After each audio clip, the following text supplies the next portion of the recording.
In 1987, Tom Petty and the Heartbreakers released an album called Let Me Up, I've Had Enough.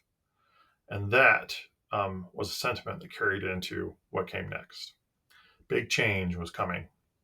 So today is episode 2 of the Tom Petty ranking on this channel.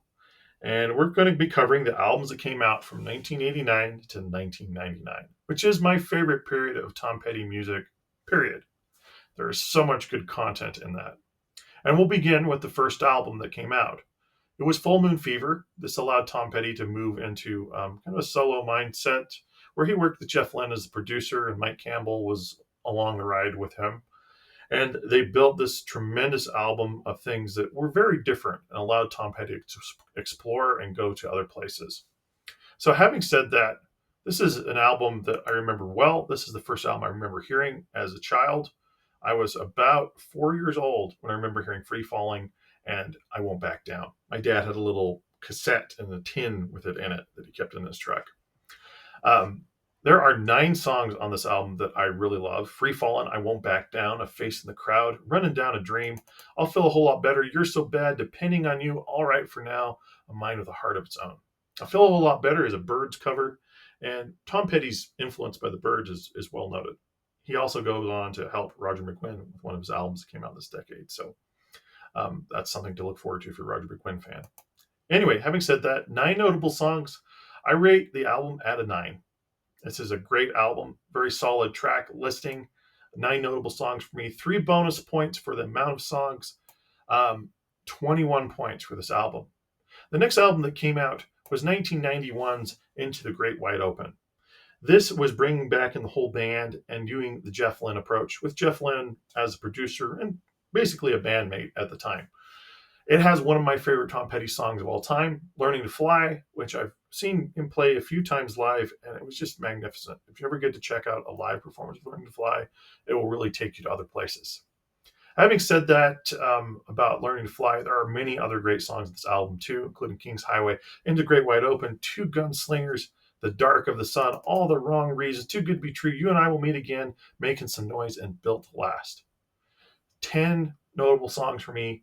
Another ranking of 9. Really love this album. So 1 point higher total than Full Moon Fever at a total of 22 points. Both solid performing albums. The next album to come out for this particular period of time for Tom Petty was Wildflowers. This is considered a solo album, although all of the Heartbreakers, minus one, Stan Lynch, appear on this album.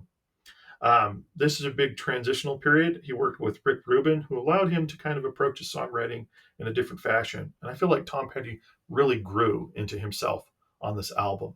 To make an album this tremendous at the age of 44, I think was unheard of for a lot of people. But yet here it is. Just an amazing piece of work. Album is a 10 for me. I love the album. There's 15 songs I love on it, with the bonus of 3 points for those song amounts. So we're up to a total of 28, which is an incredibly high ranking for this channel. Just one song after another, some genre bending, and there's something to like on here for just about everybody. So if I'm going to pick one album to say, you're going to listen to one Tom Petty album, Wildflowers is the album. So the next thing that comes after Wildflowers is She's the One. Now, She's the One is a little unusual in Tom Petty's discography because it's technically a soundtrack. Some of the content came from the Wildflower sessions and then wound up here. But having said that, there are so many outstanding tracks, some of them covers, some of them original material, and there's 2 songs on this album that have 2 versions of them.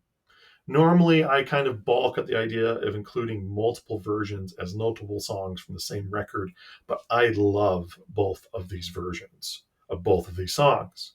So having said that, I give the notable song number on this one is 13. Basically every song except for the instrumental songs, just because that's not what I go to Tom Petty for unless in like a live context.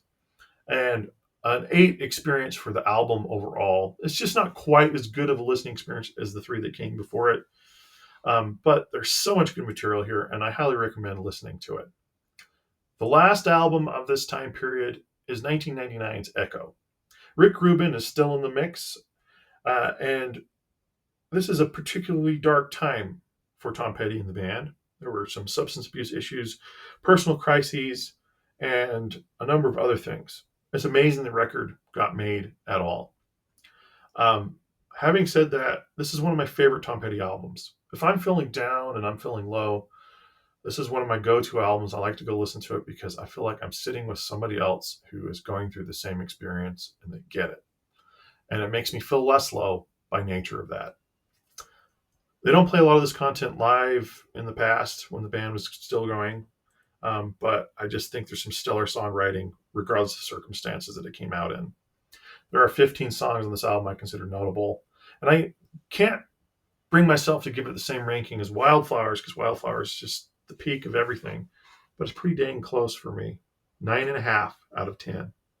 So having said that, Echo falls in at 27.5 points total, including that little bonus I like to give for the albums with a lot of great content.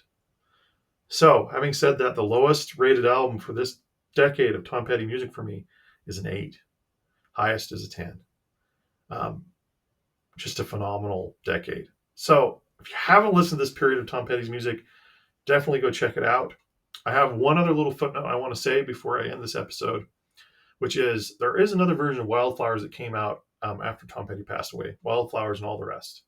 This is basically the Tom Petty's estate attempting to create the double version of the album that it was originally meant to be, taking songs from She's the One and adding them back into it, and some other songs that didn't wind up anywhere.